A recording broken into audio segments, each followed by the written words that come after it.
Soy el contador público editor Félix Ávila Grajales, miembro del Colegio de Contadores Públicos de México.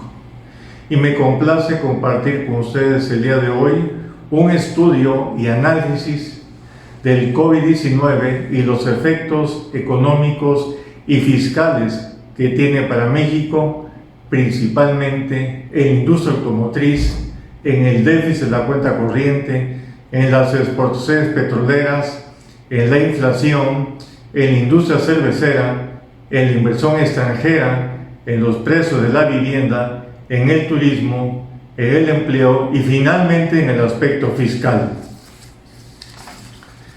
En la industria automotriz, la producción de vehículos en México en el mes de abril se desplomó en un 98% interanual a solo 3.722 unidades, en medio de una paralización en las actividades de los fabricantes por la enfermedad del nuevo coronavirus.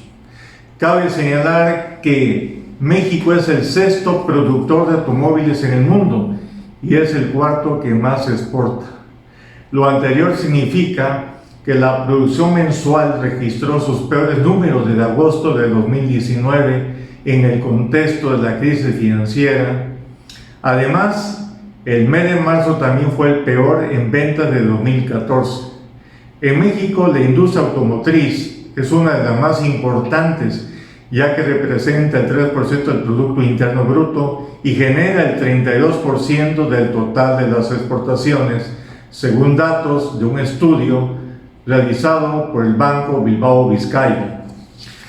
En déficit de la cuenta corriente, el déficit de la cuenta corriente durante el primer trimestre de 2020 alcanzó un registro de 982 millones de dólares, que es equivalente a 0.4% del Producto Interno Bruto, lo que refleja el considerable impacto en la economía de la pandemia COVID-19, según informes del Banco de México. Para México, el impacto macroeconómico más significativo sería una reducción del déficit de la cuenta corriente de 0.4 puntos base del Producto Interno Bruto, debido a un déficit comercial petrolero por la expectativa de un menor precio de la gasolina, mientras que en los ingresos fiscales no habría un impacto significativo y sería temporal. Las exportaciones petroleras, el futuro para el sector petrolero de México luce incierto y el impacto que la debacle internacional de los precios del crudo tendrá en las finanzas públicas del país es todavía incalculable.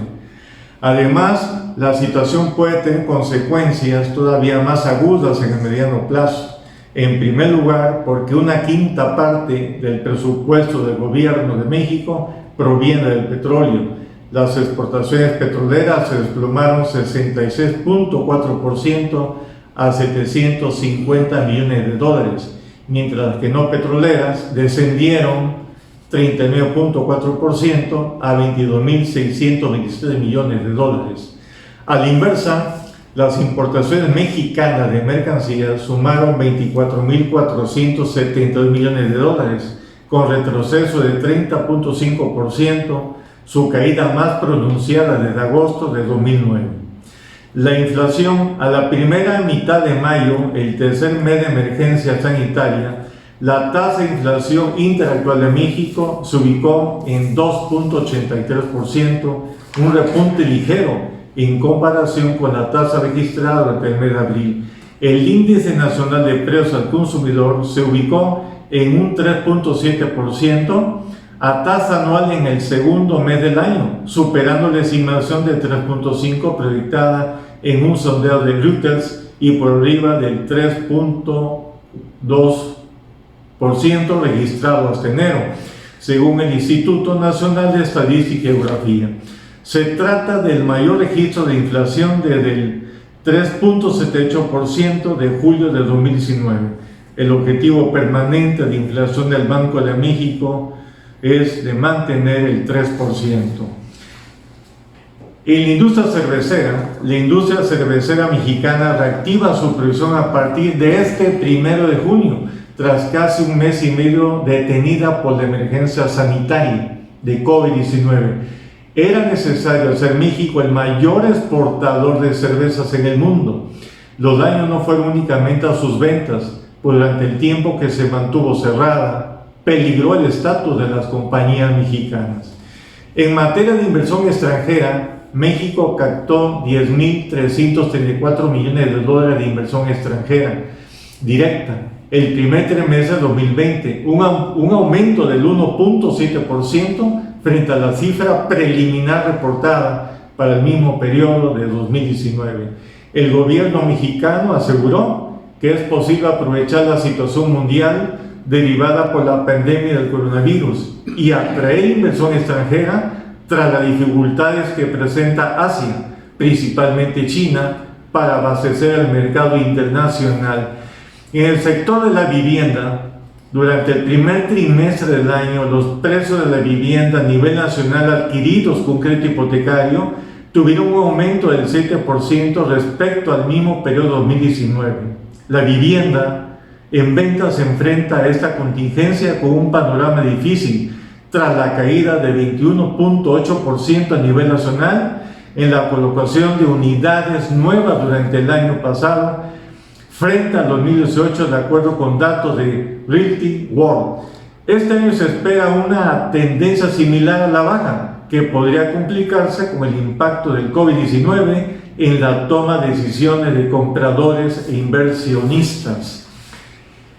En el sector turístico, seguramente el turismo será uno de los factores más afectados por la pandemia, empezando por las líneas aéreas.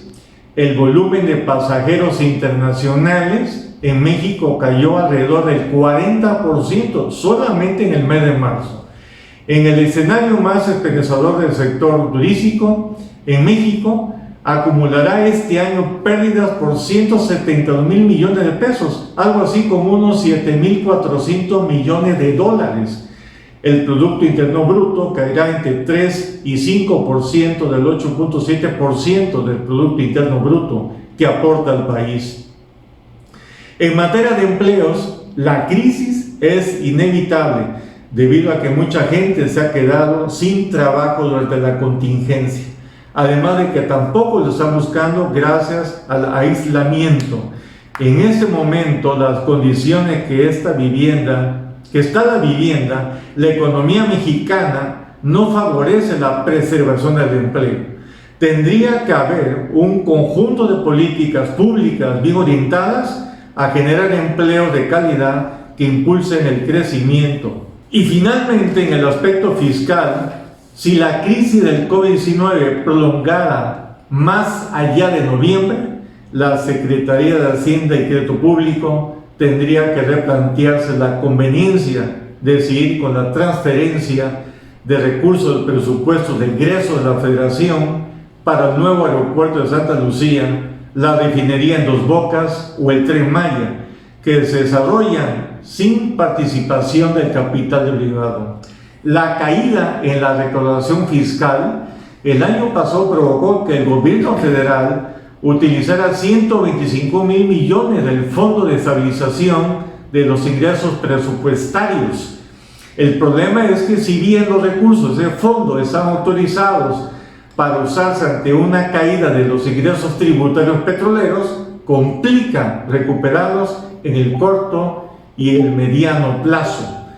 La caída en los niveles de recaudación tributaria podría compensarse un poco con los ingresos del IES ante la baja del precio de la gasolina de importación.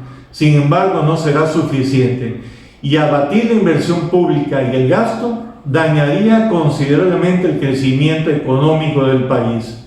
Una reforma hacendaria no ayudaría. Eso es una crisis de corto plazo y una reforma hacendaria resuelve problemas de largo plazo.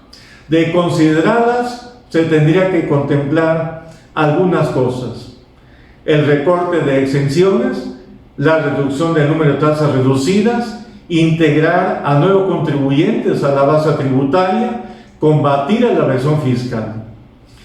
Increíble, ¿no?